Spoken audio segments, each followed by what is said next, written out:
there is the physical setup of the CPAP, and then there's the mental knowledge about the CPAP.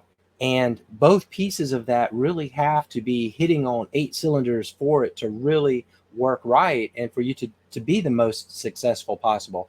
Yes, you probably, even if you don't learn everything up front, but it may take you a year or 2 years. I mean, somebody chime in and let me know, how long did it take you to kind of figure out all of the things that you needed to know about CPAP?